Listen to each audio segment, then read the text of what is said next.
우리가 그간 오랜 동안에 예수 행전이란 제목으로 여러 번 설교를 드렸고, 그리고 지난주까지는 예수 어록 이란 제목으로 또 여러 주간 설교를 드리면서 이제는 예수 사상으로 한번 넘어와 보자 이렇게 해서 오늘부터는 예수 사상에 대한 말씀을 좀 드려봅니다. 가장 핵심되는 성경 구절은 빌립보서 2장 5절 말씀이에요. 너희 안에 이 마음을 품으라 곧 그리스도 예수의 마음이니. 그래서 예수 그리스도의 마음을 품어라 이렇게 말씀을 하시는데, 그래서 이제 설교의 주제를 예수 마음 이제 그렇게 하려다가 마음이라는 것보다는 사상이라는 말이 좀 더 우리가 편안하게 들을 수 있겠다 해서 사상이라는 제목으로 오늘 그 첫 번째 말씀을 드려봅니다. 그러면서 복음서 이것저것을 이렇게 보면서 그렇게 33년 동안 사셨던 예수님, 또 3년 동안의 공생애를 펼쳐 나가셨던 예수님이 가지셨던 그 궁극적인 사상이 뭐냐라고 하는 것을 복음서를 중심으로 해서 여기저기 좀 이렇게 찾아서 말씀을 드려보도록 합니다. 오늘은 이제 첫 번째 시간인데, 오늘 본문을 이제 마태복음 8장을 선택을 했어요. 여기 이제 무슨 말씀이 나오는가 하면은 그 예수님에게는 12 제자들이 있었잖아요. 그 12 제자 가운데 한 사람이 예수님에 찾아와서 이런 얘기를 하는 겁니다. 예수님, 우리 아버지가 돌아가셨으니까 좀 장사를 지내기 위해서 며칠 좀 집에 다녀와야 되겠습니다. 이게 얘기를 이제 했더니 예수님께서 너무 뜻밖의 말씀을 하시는 거예요. 죽은 자로 하여금 죽은 자를 장사 지내게끔 하고 너는 나를 따라와라 이렇게 말씀하신 거예요. 그러니까 이 며칠 동안에 가서 아버지 장례식을 치르고 온다고 하는 그 제자의 요청을 거절하신 거예요. 죽은 자로 하여금 죽은 자를 장사 지낸다라고 하는 거는 이제 나중에 좀 얘기를 하고, 일단 이거를 거절하시는 예수님의 이 모습을 보면서 사실은 조금 평범치가 않다라는 생각을 먼저 갖습니다. 예수님께서 이렇게 가정의 문화를 이렇게 무시하실까?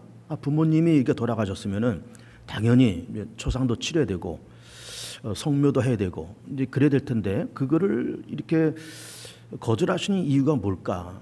예수님은 이게 부모와 자식 간의 어떤 의리, 부모를 공경하고 효도를 다하고 어떤 가정의 문화와 가정의 도덕적인 거를 그냥 이렇게 무시하시는 분일까라는 생각을 먼저 갖습니다. 그러나 그렇지가 않고 성경에 갖고 있는 그 사상은 부모를 공경하고 부모를 순종하라는 것이 성경적인 기본적인 그런 사상인 거예요. 예를 들면 그 10계명의 5번째 계명이 그거잖아요. 내 부모를 공경하라. 그럼 내가 땅에서 잘 되고 장수하리라. 그리고 에베소 6장에서도 자녀들아 주 안에서 너희 부모를 순종하라. 이것이 옳으니라. 이렇게 말씀을 하시고 있어요. 그리고 마가복음 7장을 보면은 그 고르반이라고 하는 그 신앙을 책망하시고 있는 것을 볼 수가 있어요. 고르반이라는 것이 뭔가 하면은 우리 성도들께서 상식적으로 이 고르반이라는 말의 뜻을 좀 이해를 하셨으면 좋겠습니다. 하나님께 드렸다는 거예요. 고르반, 하나님께 드렸다. 그러면 하나님께 드렸다는 것은 참 좋은 건데 하나님께 드렸으니까 이 모든 것이 다 됐다 그 말이에요. 부모에게 하는 것, 너 내 자식 된 도리 뭐 하나님 앞에 이미 다 했으니까 부모에게 할 도리는 이제 안 해도 돼. 자식 된 도리 안 해도 돼. 뭐 내가 어떤 이웃과의 어떤 윤리나 질서와 도덕 이런 거 안 해도 돼. 하나님께 다 했으니까. 이렇게 하면서 하나님께 모든 걸 다 했다고 하는 거를 구실로 해서 세상적인 의무와 책임을 잘 감당하지 않는 그런 고르반 신앙을 예수님께서 그렇게 책망을 하신 겁니다. 그건 옳지 않다. 하나님께로 드린 거는 옳지만 그래도 네 부모에게 할 도리를 다하고 자식된 도리 다하고 이웃 간의 어떤 질서와 윤리와 도덕적인 규율을 잘 지켜야 돼. 그렇게 말씀하시면서 가이사의 것은 가이사에게, 하나님께서는 하나님에게, 더 나아가서 부모에게는 부모에게 할 것, 그리고 하나님께는 하나님께 할 것이 구별되어 있다. 그러면서 고르반, 하나님께서 다 드렸으니까 됐다라고 그렇게 그런 구실을 붙이지 말아라 하면서 이 가정의 윤리와 부모를 공경하는 것을 예수님도 절대로 무시한 것이 절대로 아니에요. 성경적인 기본적인 사상은 부모에게 순종하고 공경하는 것이 마땅한 도리고 그것이 내가 땅에서 잘되고 장수하는 비결이다라는 말씀을 이제 하시고 있는 겁니다. 근데 우리가 말씀 보면은 제자가 그렇게 아버지가 돌아가셔서 장례를 치르고 와야 되겠다는 걸 거절하시는 것을 보면서 예수님께서 부모 효도를 무시하는 것 같은 그런 인상을 살짝 갖습니다. 그러나 이제 제 얘기를 잘 들어보세요. 그러면서 죽은 자로 하여금 죽은 자를 장사 지내게 해라 이렇게 말씀을 하신 거예요. 그러면 앞에서 말하는 죽은 자는 무엇이고 뒤에서 말하는 죽은 자는 무엇일까? 우선 여러분들이 그 마태복음 8장 22절을 보면 이렇게 되어 있어요. 예수께서 이르시되 죽은 자들이 그들의 죽은 자를 장사하게 하고 앞에서 말하는 죽은 자들은 영적으로 죽은 자들, 뒤에서 말하는 죽은 자는 육적으로 죽은 자. 그 육적으로 죽은 자는 이 제자의 아버지죠. 그 아버지가 돌아가셨잖아요. 육적으로 죽은 거잖아요. 그러니까는 영적으로 죽은 자가 육적으로 죽은 자를 장사 지내라. 그 말입니다. 아직 여러분들이 이해가 덜 갈 거예요. 제가 나중에 설명을 드리겠습니다. 근데 어쨌든 장례식이라는 것이 기본적으로 닷새가 걸립니다. 왜 그런가 하면은 일단 어른이 돌아가시잖아요. 그럼 그 다음날 입관하고 또 그 다음날 사흘째 되는 날 장례 예식을 치러요. 그럼 벌써 하루 이틀 사흘이 지나잖아요. 장례식 치른 다음에 또 사흘째 되는 날 사무제를 지냅니다. 보통 이제 세상에서는 사무제라 그러기도 하고 우리 이제 기독교적인 용어는 첫 성묘 그렇게 얘기를 하죠. 매장을 했으면은 매장한 지 사흘째 되는 날 가서 첫 성묘를 하는 거예요. 그리고 뭐 요즘 보통 다 화장해서 납골당에 들어가다 그러는데 납골당에 가서 사흘째 되는 날 납골당에 가서 첫 성묘를 그렇게 하는 겁니다. 그러니까는 돌아가신 날 그리고 사흘째 되는 날 장례식 또 사흘째 되는 날 첫 성묘 이렇게 하면 전체 닷새가 걸리는 거예요. 이게 아주 기본적인 겁니다. 뭐 그 전후로 해서 더 하면 더 길 수 있지만 기본적인 것이 닷새가 걸려요. 그래서 우리 다 뭐 직장도 다니시고 다 이제 그렇게 아시겠지만은 이렇게 부모가 돌아가셨을 때는 이제 회사에서 이렇게 그 특별 휴가를 주게끔 되어 있습니다. 이게 이제 근로기준법에도 다 나와 있는 것이고 심지어 군대에서도 이렇게 부모님이 돌아가셨다는 관보가 오면은 이거 다 이렇게 휴가를 줘요. 근데 그렇게 당연히 해야 될 것 아닙니까? 당연히 해야 되는 건데 예수님께서 그걸 거절하시는 거예요. 죽은 자력은 죽은 자를 장사 지내게 하고 너는 나를 따라와라. 이렇게 말씀하시는 거예요.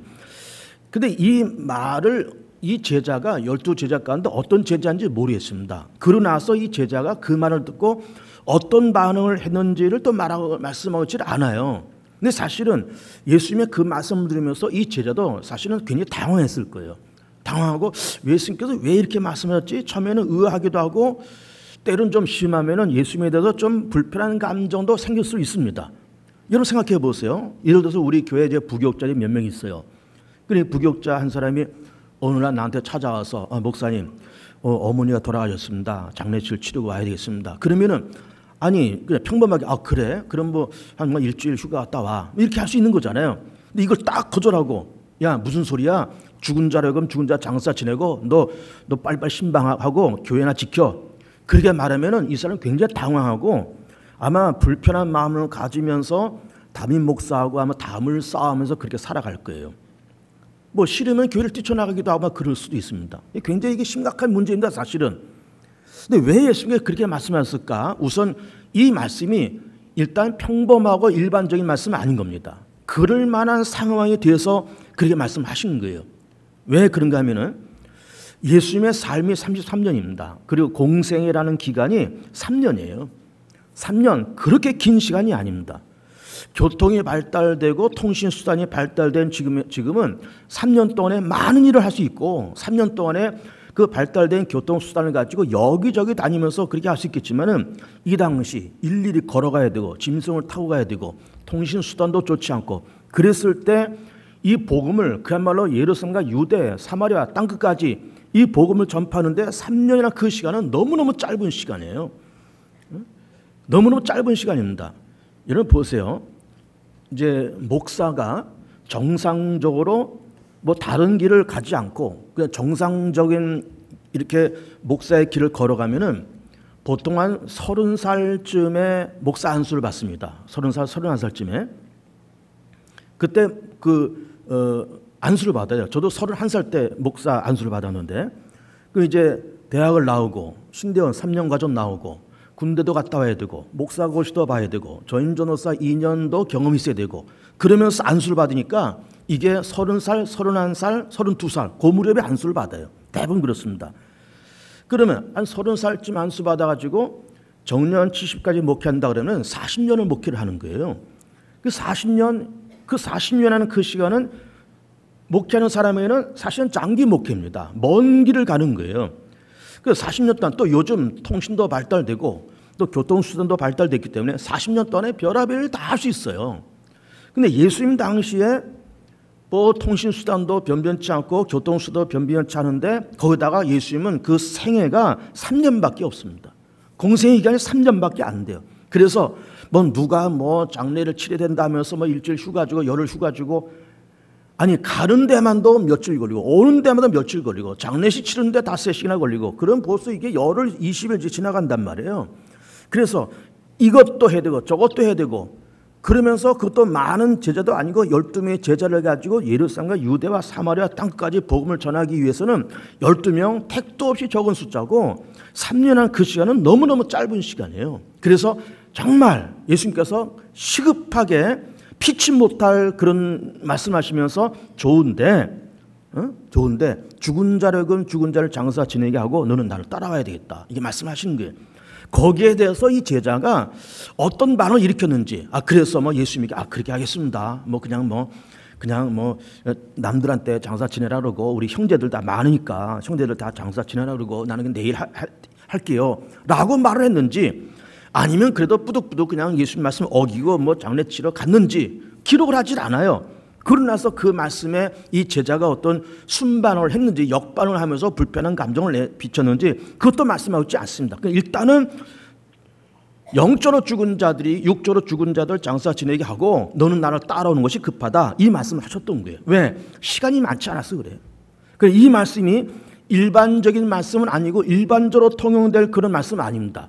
우리도 예를 들면 여기 아까 제 얘기도 했지만은 여기 예를 들어서 어떤 기업의 CEO 되는 분이 있다 그럴 때 아니 그 밑에 어떤 그 부장이 어떤 직원이 어머니 돌아가셨는데 며칠 전에 휴가를 내달라 그러면 갔다 오라 그래야지. 또 그게 당연한 것이고 이게 인지상정인데 안 돼. 지금 회사 바쁜데 이 사람아 지금 야근도 하고 좀 난리인데 어디 좀 장례 치러 가. 그렇게 할 수도 없거니와 그 말을 듣는 직원이 고분건 그 회사에서 그냥 조신하게 그냥 그 회사를 다닌다라고 보장하기가 어려운 겁니다. 이 말을 일반적으로 받아들이면 안 돼요. 그럼 여러분들도 예수님도 그렇게 말씀하시니까 나도 우리 부하들이 밑에 직원들이 장례식 치러 가야 된다 그러면 나도 이렇게 대답해야지. 그렇게 생각하면 안 됩니다. 이거 특별한 경우예요. 일반적으로 적용될 수 있는 말씀이 아니다 그 말이에요. 그러면 어쨌든 특별한 경우이지만은 그래도 왜 그렇게 말씀하실 수밖에 없었는가라고 하는 걸 이제 몇 가지 말씀을 드려보려고 그래요. 첫 번째는 여러분 그 22절 우리 아까 읽은 걸 다시 한번 보겠습니다. 22절 보시면은 예수께서 이르시되 죽은 자들이 그들의 죽은 자들을 장사하게 하고 너는 나를 따르라 하시더라. 너는 나를 따라와. 따른다는 말씀을 하고 있어요. 여러분 우리가 믿는다는 말을 많이 합니다. 그리고 행함이라는 말도 많이 들어요.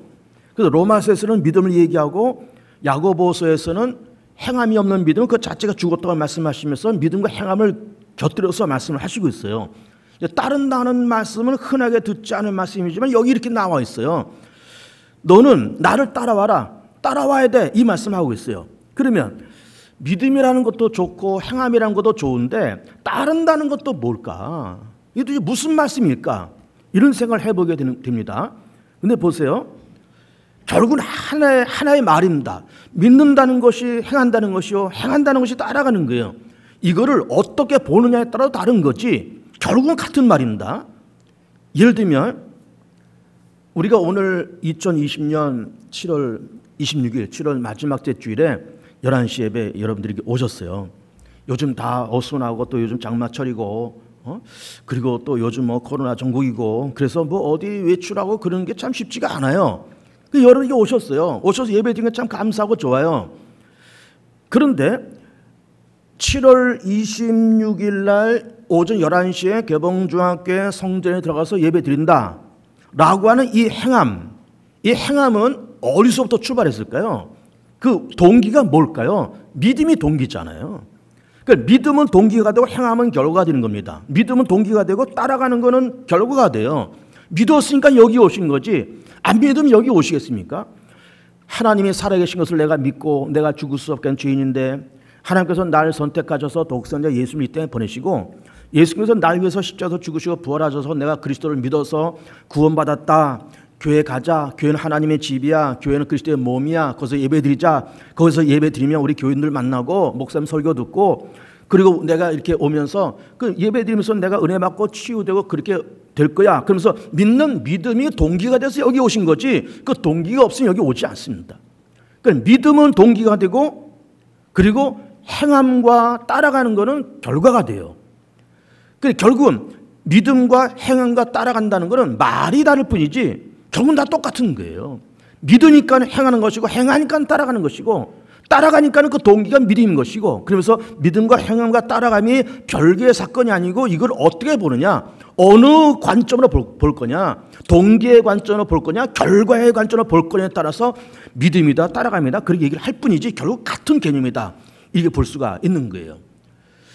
그런데 지금 어쨌든 예수님께서 3년 동안의 공생을 하시면서 그 초창기에 12제자를 모으셨잖아요. 그러면 이 사람들이 12제자 가운데 대부분이 갈릴리 호수에서 고기를 잡는 어부들인데 이 사람들이 어쨌든 따라왔다는 거잖아요. 따라왔어요. 심지어 어부들은 그물과 배를 집어던지고 따라온 겁니다. 베드로 같은 경우는 가정을 뒤로 제끼고 따라왔어요. 베드로는 이미 예수님을 따라올 때 가정을 갖고 있었던 사람이에요. 가정을 버리고 따라왔어요. 이 사람들이 왜 그 배를 버리고 가정을 뒤로 하고 그래 따라왔을까? 왜 따라왔을까? 그 이유가 뭘까요? 인생의 답을 찾았기 때문에 따라온 거예요. 인생의 답을 찾았습니다. 여러분, 우리는 배웠거나 못 배웠거나 또 무슨 고등교육을 받았든 안 받았든 우리 사람들은 기본적으로 어떤 철학적인 생각들이 있습니다. 그 철학적인 생각이 뭔가 하면은 내가 누굴까? 내가 어디서부터 왔을까? 또 나는 죽은 다음에 어떻게 되는 걸까? 이 세상은 영원한 세상일까? 사람이 70년 살고 80년 살다가 떠나는데 떠나는 것으로 인생의 전부일까? 그 이후의 세계는 무엇일까? 그러면서 그런 질문을 던집니다. 이거는 누구나 다 그런 질문을 갖고 있어요. 그런 질문을 던진다는 자체가 우리는 기본적으로 철학적인 생각을 갖고 산다는 그런 증거예요. 이 제자들도 처음에는 갈릴리 바다에서 고기 잡는 어부들인데 고기 잡아서 팔고 고기 잡아서 팔지만 인생이 뭘까? 나는 어디서부터 왔고 어디로 가는 걸까? 7, 80년 인생 살다가 죽으면 그 다음에 어떤 세상이 펼쳐질까? 라고 하는 어떤 철학적인 질문을 갖고 있다가 예수를 만나면서 답을 찾은 거예요. 아, 저 예수님 하나님의 아들이시고 메시아시다. 저 예수님의 말씀과 예수님의 삶 속에 생명이 있고 길이 있고 예수님 말씀 속에 삶의 답이 있고 예수님 말씀 속에 생명이 있어. 그러면서 예수님 만나면서 답을 찾아서 예수님을 쫓아온 겁니다. 여러분, 우리도 답을 찾은 사람들입니다. 왜? 예수를 믿었기 때문에, 예수를 알게 됐기 때문에, 예수님을 통해서 하나님을 알게 됐죠. 영생의 세계를 알게 됐죠. 부활의 세계를 알게 됐죠. 어디서부터 와서 어떻게 살며 어디로 가는지를 답을 찾았잖아요. 우리는 답을 찾은 사람들이에요. 그래서 우리는 예수를 따라가고 오늘 교회 와서 예배를 지금 드리고 있는 겁니다. 그러니까 제자들이 왜 예수를 따라왔을까? 답을 찾았기 때문에 따라온 거예요. 답을 못 찾으면 따라오질 못합니다. 그런데 따라간다고 하는 말씀이 좋기는 하지만 따라가는 데는 약간의 수고가 필요합니다. 약간의 희생도 필요하고요. 약간의 자기 포기도 필요합니다. 그렇잖아요. 이 제자들이 떠날 때 배도 버리고 그물도 버리고 따랐다는 거예요. 배와 그물을 버리는 자기 포기, 자기 희생, 때로는 가정도 포기하는 그런 수고와 희생, 자기 포기, 이게 다 있는 겁니다. 다 있어요. 답을 찾아서 따라오는 건 참 고맙고 감사한 건데 거기에는 많은 자기 포기와 희생이 다 따라옵니다. 예를 들면 교회에서 직분을 드렸어요. 전도부장, 새가족부장, 봉사부장, 교회학교 부장 다 직분을 드렸어요. 그러면은 어쨌든 그 직분이 귀한 줄 알아서 열심히 감당하면서 보람도 얻고 기쁨도 얻고 다 그렇게 하지만은 그거를 감당할 때는 다 희생과 수고와 자기 포기가 있는 겁니다. 시간도 들여야 되죠. 정성도 들여야 되죠. 눈물도 흘려야 되죠. 때로는 돈도 써야 되죠. 때로는 무슨 이런 사람 저런 사람에게 말도 들어야 되죠. 싫은 소리도 들어야 되죠. 뭐 잘하네 못하네 싫은 소리도 들어야 되죠. 그런 자기 포기와 희생과 수고가 다 필요한 겁니다. 그런데 그런 직분과 따라감을 통해서 당하는 모든 자기 포기와 희생은 그건 다 기쁨과 감사로 우리가 받아들여야 돼요. 아, 이렇게 해서 내가 손해봤어. 내가 교회에서 이런 뭐 무슨 부장하고 막 그러면서 내가 돈 얼마 썼는 줄 알아? 내가 작년에 그거 하면서 내가 시간을 얼마나 썼는 줄 알아? 다 그렇게 자기 포기에 있는 거지만 그 모든 것을 기쁨으로 감당할 수 있는 그런 믿음이 성숙한 믿음인 거죠. 그러니까는 믿는다는 것과 따라간다는 것이 같은 개념이다 말씀드리고 있고, 이 제자들이 왜 따라갔을까? 답을 찾았으니까 따라간다. 따라가는 것이 참 어떤 답을 찾아서 그렇게 따라갔지만 거기는 수고와 희생과 자기 포기가 거기 스며 있다. 그런데 그 자기 포기가 이게 손해가 아니고 이게 마이너스가 아니고 그 포기하고 희생했는데 오히려 기쁨과 감사와 보람으로 찾아왔다 그러면은 그거는 놀라운 하나님의 축복인 거죠. 보람으로 찾아왔다 그러면은 많은 것을 잃어버렸는데 시간도 잃어버리고 싫은 소리도 많이 듣고 때로는 욕도 먹고 돈도 많이 썼는데 기쁘다, 감사하다, 보람이 있다라고 하는 것은 이건 무엇과도 비교할 수 없는 놀라운 하나님의 축복인 거예요. 그런데 오늘 설교의 핵심은 사실 두 번째입니다. 예수께서 뭐라고 말씀하신가는 그 제자가 아버지를 이제 초상 치르고 오겠다 그러니까는 죽은 자들이 그들의 죽은 자를 장사 지내고 너는 나를 따라오라는 거예요. 자, 보세요. 이게 무슨 말씀입니까? 쉽게 이해될 부분 아니에요, 사실은. 정신 바짝 차린 얘기 한번 들어보세요. 이 제자는, 예를 들어서 이 제자의 나이가 한 30살쯤 됐다고 쳐보세요. 30살 될 때까지 지금까지 살아오면서 뭐 갈릴리 바다에서 고기 잡았다면 고기 잡았어요. 식구들 먹여 살렸어요. 부모님 갖다 대고 부모 공경했어요. 동네에서 살아요. 동네에서 여러 가지 대소사가 있을 때 다 찾아가요. 그렇잖아요. 우린 다 동네에서 살았습니다. 마을에서 살았어요. 그 마을에 무슨 대소사가 있으면 동네 식구들 다 총동원 합니다. 어느 집에 무슨 누가 돌아가셨다. 다 동네 다 총동원 하는 거예요. 그렇잖아요. 마을에서 살 때. 그런 문화 속에서 이 사람이 살았던 거예요. 그래 내가 그 동네 살면서 어느 집에 누가 어른이 돌아가시면 우리 다 모였어. 일 다 잠깐 쉬고 다 그 집에 모여서 2박 3일 동안 초상 다 치르고 첫 손녀 갈 때까지 우리 다 수고했어. 그런 자기 문화와 자기 삶의 틀에 갇혀서 살았던 거예요. 살았던 겁니다. 그게 나쁜 건 아닙니다. 그게 나쁜 건 아니에요. 보세요. 우리가 예수를 믿으면서 예수님의 십자가 공로로 인해서 구원받아서 죄 사함받고 하나님의 자녀된 것이 참 고맙고 감사한 겁니다. 그럼과 동시에 예수를 믿으면서 또 하나 얻어지는 것이 뭔가 하면은 우리는 새로운 세계를 발견하게 된 거예요. 새로운 세계. 그 새로운 세계가 뭘까요? 우리는 이 땅에서 무엇을 먹을까, 무엇을 마실까, 무엇을 입을까 전전긍긍하면서 살아왔어요. 그건 나쁜 것은 아닙니다. 그리고 7, 80년 동안 살면서 아이들 낳고 기르고 손주 보고 걔네들 공부시키고 기르고 시집 보내고 장가 보내고 그렇게 살아가요. 나쁜 것 아니에요. 직업을 갖고 먹고 살고 부모 공경하고 자식들 공부시키고 그렇게 살아왔습니다. 재테크하고 노후를 설계하고 다 그렇게 살아왔어요. 나쁜 것 아니에요. 그런데 예수를 믿고 성령을 받아보니까 성령께서 나한테 말씀하시기를 뭐라고 말씀하신가 하면은 야 아무기야 너 그렇게 지금까지 이렇게 살아왔는데 열심히 이렇게 돈 벌어 자식들 먹여 살리고 이렇게 살아왔는데 그게 다가 아니야 이렇게 말씀하신 거예요. 그게 전부가 아니거든. 너 인생을 7, 80년 살지 근데 7, 80년이 인생의 전부가 아니야. 더 넓은 세계가 있고 더 큰 세계가 있고 더 엄청난 거룩한 세계가 있어. 이거를 말씀하시는 거예요. 이 제자한테 그렇게 말씀하신 겁니다. 너 그렇게 살아왔지? 그게 다가 아니야. 무엇을 먹을까? 무엇을 마실까? 우리 전전가면서 그렇게 살아왔는데 그 나쁜 것은 아니지만 성령께서 우리까지 말씀하시기를 그렇게 사는 것이 나쁜 것은 아니지만 그게 다가 아니야. 이게 말씀하신 거예요. 7, 80년 사는 것 그 열심히 살고 노후를 준비하며 이렇게 살았지만 나쁜 건 아니지만 그게 다가 아니야. 이렇게 말씀하시는 거예요. 그게 다가 아니라는 거예요. 여러분 보세요. 우리는 지금 이제 2020년대를 살아오면서 지금 뭐 교통도 발달되고 통신도 발달된 세상을 살아갑니다. 그런데 불과 50년 전만 해도 우리는 어떻게 살았는가 하면은 우리는 다 시골에서 이렇게 동네에서 살았어요. 부락에서 살았습니다.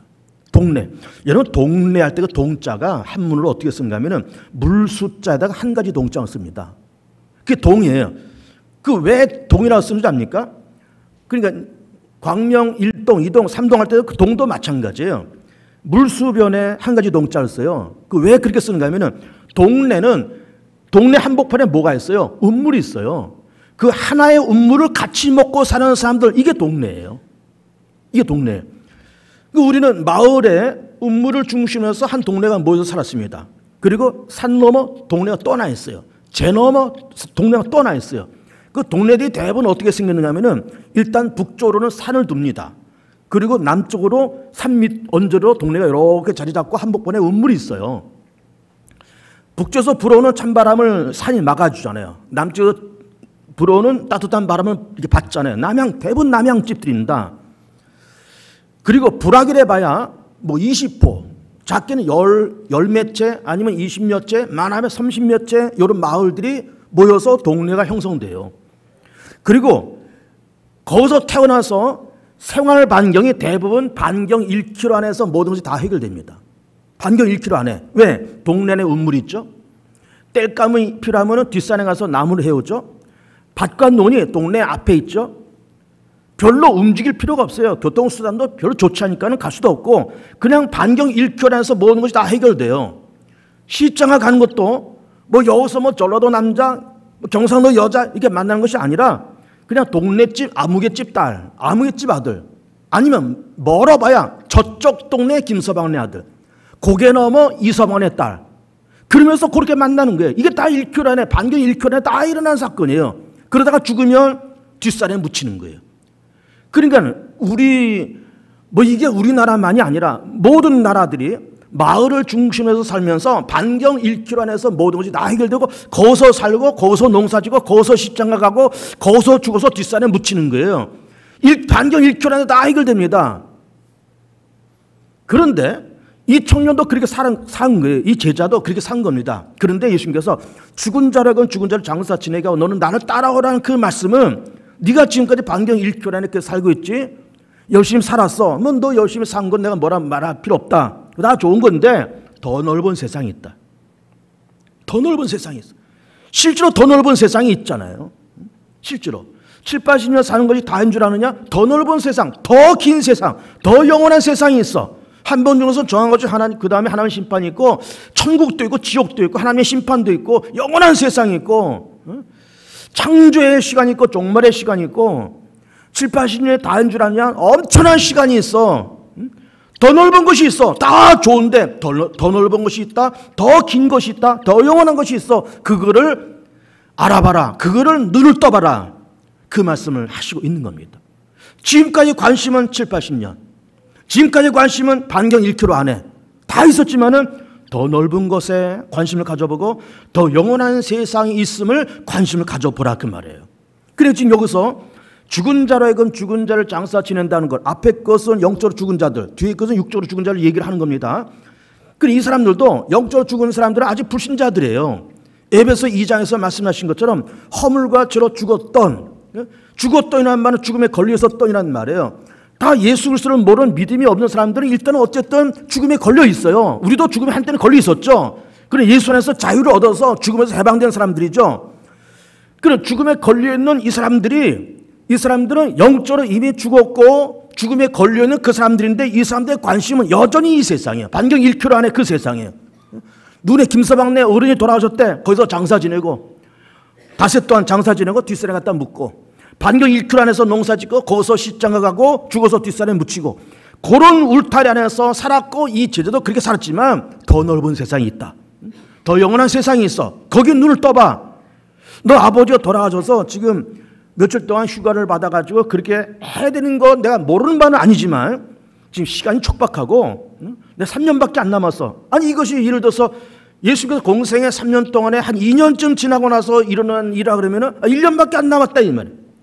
2년 6개월 지나가서 6개월밖에 안 남았다 이 말이에요. 6개월밖에 안 남았는데 석 달밖에 안 남았는데 미안하지만 너 그냥 아버지 그냥 이 동네 사람 네 형제들 많잖냐? 네 형제들한테 장사 지내라 그러고 넌 나를 따라왔으면 좋겠다. 이 말씀이에요.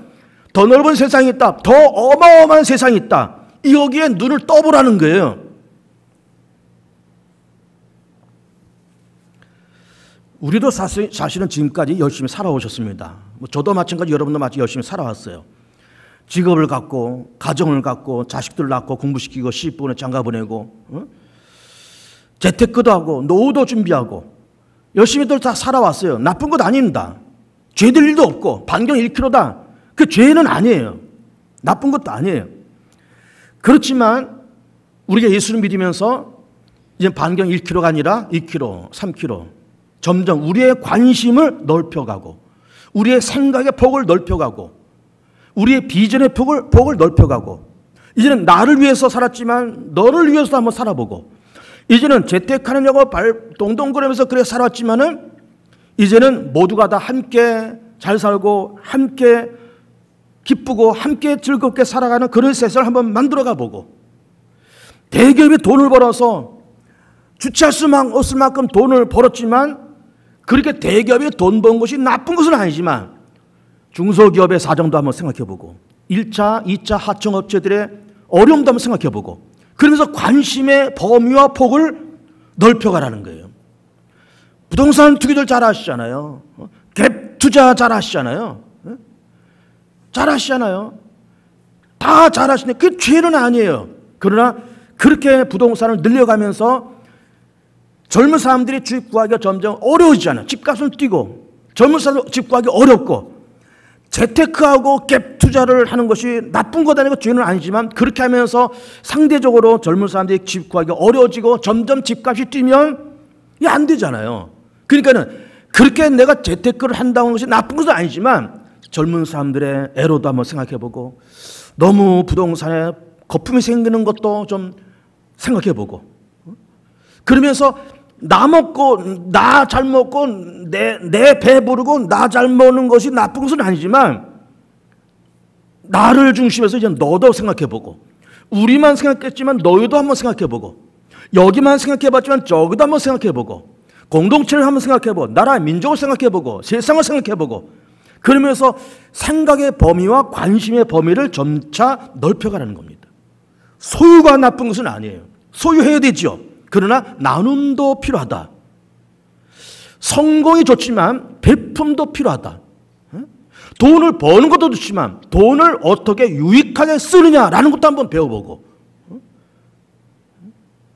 그렇게 우리의 생각과 관점을 조금씩 바꿔갈 필요가 있지 않냐라는 말씀을 하시고 있는 겁니다. 소유하고 있지? 이제 나누는 데 한번 신경 써봐. 너 성공 다 그러고 있지? 베푸는 데도 한번 신경 써봐. 너 많은 것을 소유하고 누리고 다 그러고 살아왔지? 한번 이제는 베푸는 것도 생각해보고, 용서도 한번 생각해보고, 더불어 살아가는 것도 한번 생각해보고, 나보다 약한 자를 한번 더 생각해보고, 그리고 이제는 공생도 한번 생각해보고, 그래 생각의 범위와 수준을 점차 넓혀가라는 거예요. 우리는 7, 80년 세상을 살다가 저 세상으로 저 세상 간다고 하는 것도 예수를 믿었으니까는 그걸 알게 됐잖아요. 감사한 겁니다. 예수님을 안 믿었으면 그냥 우리도 마찬가지 이 제자처럼 반경 1km 안에서 7, 80년에 다인 줄 알고 그렇게 살아올 뻔했어요.